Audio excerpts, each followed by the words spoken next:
Hello ಸ್ನೇಹಿತರೆ, ನಮಸ್ಕಾರ. ನಾನು ಸೌಮ್ಯ ಅಭಿನವ್ ಮಾತಾಡ್ತಾ ಇರೋದು.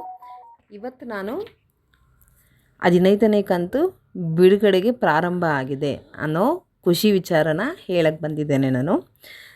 ನಾನು ಸಬ್ಸ್ಕ್ರೈಬ್ ಆಗದೆ ನನ್ನ ಚಾನಲ್ನ ನೋಡ್ತಾ ಇದ್ದರೆ ಸಬ್ಸ್ಕ್ರೈಬ್ ಆಗಿ, ಲೈಕ್ ಮಾಡಿ, ಶೇರ್ ಮಾಡಿ, ಹಾಗೆ ಕಮೆಂಟ್ ಕೂಡ ಮಾಡಿ. ನಿಮಗೆ ನಾನು ಕೊಡ್ತಾ ಇರೋ ಇನ್ಫಾರ್ಮೇಷನ್ ಇಷ್ಟ ಆದರೆ ಫ್ರೆಂಡ್ಸ್, ಇನ್ನು ಯಾರೆಲ್ಲ ನನ್ನ ಚಾನಲ್ಗೆ ಸಬ್ಸ್ಕ್ರೈಬ್ ಆಗಿಲ್ಲ, ಸಬ್ಸ್ಕ್ರೈಬ್ ಆಗಿ ಫ್ರೆಂಡ್ಸ್. ಈಗ ವಿಚಾರಕ್ಕೆ ಬರೋಣ. 15ನೇ ಕಂತು ಇಂದು ಬೆಳಿಗ್ಗೆಯಿಂದ ಗೃಹಲಕ್ಷ್ಮಿ 15ನೇ ಕಂತು ಜಮಾ ಆಗೋಕ್ಕೆ ಪ್ರಾರಂಭ ಆಗಿದೆ. ಆದರೆ ನಿನ್ನೆಯಿಂದನೇ ಕೆಲವು ಜಿಲ್ಲೆಗಳಲ್ಲಿ ಏನಾಗಿದೆ ಅಂದರೆ, ನಿನ್ನೆ ಮಧ್ಯಾಹ್ನದಿಂದನೇ ಸರ್ಕ್ಯುಲರ್ ಬಂದಿದೆ. ನಿನ್ನೆ ಮಧ್ಯಾಹ್ನದಿಂದನೇ ಸ್ಟಾರ್ಟ್ ಆಗಿದೆ ಅದು ಜಮಾ ಆಗೋಕ್ಕೆ. ಅದು ಅಕಸ್ಮಾತ್ 3 ಗಂಟೆಗೆ ಆಗಿರ್ಬೋದು, 4 ಗಂಟೆ, 5 ಗಂಟೆ, ಈ ಥರ ನಿನ್ನೆಯಿಂದನೇ ಅಂದರೆ 10% ಜನಕ್ಕೆ ನಿನ್ನೆಯಿಂದನೇ ಜಮಾ ಆಗೋಕ್ಕೆ ಪ್ರಾರಂಭ ಆಗಿದೆ ಗೃಹಲಕ್ಷ್ಮಿ ಹಣ.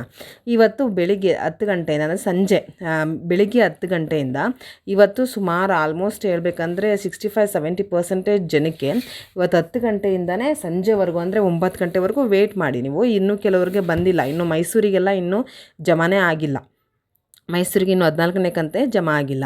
ಸೊ 10 ಗಂಟೆಯಿಂದ ಸಂಜೆವರೆಗೂ ವೇಟ್ ಮಾಡಿ. ಕೆಲವು ಜಿಲ್ಲೆಗಳಿಗೆಲ್ಲ ಬರ್ತಾನೆ ಇದೆ ಫ್ರೆಂಡ್ಸ್. 70% ಮಹಿಳೆಯರ ಖಾತೆಗೆ ಹಣ ಜಮಾ ಆಗ್ತಾ ಇದೆ.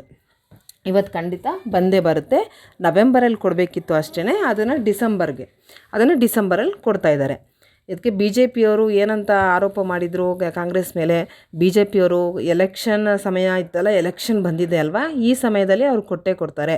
ಏನಾದರೂ ಹಬ್ಬ ಹರಿದಿನ ಎಲ್ಲ ಬಂದ್ಬಿಡಲಿ, ಆ ಟೈಮಲ್ಲಿ ಕೊಡ್ತಾರೆ. ಇವಾಗ ಯಾವ ಎಲೆಕ್ಷನ್ ನಡೀತಾ ಇದೆ? ಈಗ 14 ತಿಂಗಳಲ್ಲೂ ಯಾವುದೇ ಎಲೆಕ್ಷನ್ ನಡೀತಾ ಇರಲಿಲ್ಲ.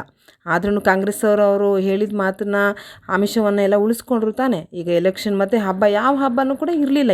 ಇವಾಗ ಯಾವ ಹಬ್ಬ ಇದೆ? ಡಿಸೆಂಬರ್ ನಾವು ಯಾವ್ದು ಸೆಲೆಬ್ರೇಟ್ ಮಾಡ್ತೀವಿ ಈಗ? ಸೊ ಯಾವ ಹಬ್ಬನೂ ಇಲ್ಲ. ಸೊ ಆದರೂ ಕೂಡ ಎಲೆಕ್ಷನ್ ಅವರು ಹೇಳಿದ ಮಾತಿಗೆ ತಕ್ಕಂತೆ ನಡ್ಕೋತಾ ಇದ್ದಾರೆ ಅವರು. ಇವಾಗ 15 ಕಂತು ಎಲ್ಲ ಕಂತು ಬಂದಿರೋ ಮಹಿಳೆಯರಿಗೆ ಏನಂದರೆ ಅದು ಒಟ್ಟು 30,000 ಸೇರಿದೆ ಫ್ರೆಂಡ್ಸ್ ಅವ್ರಿಗೆ. ಇವಾಗ 30,000 ಸೇರಿದೆ ಅಲ್ವಾ. ಕೆಲವರು ಏನು ಮಾಡಿದ್ದಾರೆ, ಕೆಲವರು 15ನೇ ಕಂತು ಹಣ ಬಂದಿದೆ. ಅದು ಒಟ್ಟಾಗಿ ಅವರಿಗೆ ಮಹಿಳೆಯರಿಗೆ ಎಷ್ಟು 30,000 ಹಣ ಅವ್ರ ಕೈ ಸೇರಿದೆ ಈಗ. ಅದರಲ್ಲಿ ಕೆಲವು ಮಹಿಳೆಯರು ಏನು ಮಾಡಿದ್ದಾರೆ, ಸಣ್ಣ ಪುಟ್ಟ ಚಿನ್ನವನ್ನು ತಗೊಂಡಿದ್ದಾರೆ. ಇನ್ನೂ ಒಬ್ಬ ಮಹಿಳೆ ಫ್ರಿಜ್ಜನ್ನು ತಗೊಂಡು, ಗೃಹಲಕ್ಷ್ಮಿ ಹಣದಿಂದನೇ ಫ್ರಿಜ್ಜನ್ನು ತಗೊಂಡು ಸಿದ್ದರಾಮಯ್ಯ ಅವರಿಗೆ ಥ್ಯಾಂಕ್ಸ್ ಹೇಳೋ ವಿಡಿಯೋನೇ ವೈರಲ್ ಆಗಿತ್ತು ಅದು. ಸೊ ಈಗ ಫ್ರೀಗೆ ಸಣ್ಣ ಪುಟ್ಟ ಸಾಮಾನನ್ನು ತಗೊಂಡಿದ್ದೀರಾ. ಕೆಲವು ಸಲ ಸ್ಕೂಲ್ ಫೀಸು ಕಟ್ಟೋಕ್ಕಾಗಿರುತ್ತೆ, ಕೆಲವು ಸಲ ಹುಷಾರಿಲ್ಲದೆ ಹೋದಾಗ ಮೆಡಿಸಿನ್ಸ್ ಕೂಡ ತೊಗೊಳಕ್ಕೆ ಅಂತ ಹಣ ಉಪಯೋಗಕ್ಕೆ ಬಂದಿದೆ. ಅದರಲ್ಲಿ ಕಾಂಗ್ರೆಸ್ ಅವರು ಏನು ಹೇಳಿದ್ರು, ಗೃಹಲಕ್ಷ್ಮಿಗೆ 2,000 ಕೊಡ್ತೀನಿ ಅಂತ, ಅದನ್ನು ಅವ್ರು ಮೋಸ ಮಾಡಿಲ್ಲ. ಅವರು ಏನು ಹೇಳಿದ್ರು ಅದನ್ನು ಕೊಟ್ಟಂತೆ ನಡ್ಕೋತಾ ಇದ್ದಾರೆ. ಬಟ್ ಆದರೆ ಏನಂದರೆ ಸ್ವಲ್ಪ ಲೇಟ್ ಆಗ್ತಾ ಇದೆ ಅಷ್ಟೇ. ಈಗ ಲೇಟ್ ಆಗೋದಕ್ಕೆ ಬಿ ಜೆ ಪಿಯವರು ಏನೇನೋ ಆರೋಪ ಮಾಡೋದು ಸರಿ ಅಲ್ಲ ಆ ಕಾಂಗ್ರೆಸ್ ಮೇಲೆ. ಈಗ ಕೆಲವರು ಕೇಳ್ತಾರೆ, ಈಗ 14ನೇ ಕಂತೆ ನಮಗೆ ಬಂದಿಲ್ವಲ್ಲ ಮೇಡಮ್ ಅಂತ. ಈಗ 14 ಪದ್ಮ ಅವರು ಮೆಸೇಜ್ ಹಾಕ್ತಾಯಿದ್ರು. ಸೊ ಅವ್ರ ಹೆಸರಲ್ಲಿ ಹೇಳ್ತೀನಿ, 14ನೇ ಕಂತು ಇನ್ನೂ ಬಂದಿಲ್ಲ ಅಂತ ಹೇಳಿ ಹೇಳ್ತಾಯಿದ್ರು. ಈಗ ಅಕಸ್ಮಾತ್ ನಿಮಗೆ ಇವತ್ತೇನಾದರೂ ಬಂದರೆ ಅದನ್ನು 15ನೇ ಕಂತು ಅಂತ ಅಂದ್ಕೊಳಕ್ಕೆ ಹೋಗ್ಬೇಡಿ. ಇದು ನಿಮಗೆ 14ನೇ ಕಂತಾಗಿರುತ್ತೆ. ಮತ್ತು ಹಾಗೆ ಇನ್ನೂ ಒಂದು ವಾರ ಬಿಟ್ಟು, ಒಂದು ವಾರದ ನಂತರ ನಿಮಗೆ 15ನೇ ಕಂತು ನಿಮ್ಮ ಖಾತೆಗೆ ಜಮಾ ಆಗುತ್ತೆ ಸ್ನೇಹಿತರೆ. ಸೊ ಹೀಗೆ ಇಷ್ಟು ವಿಚಾರ.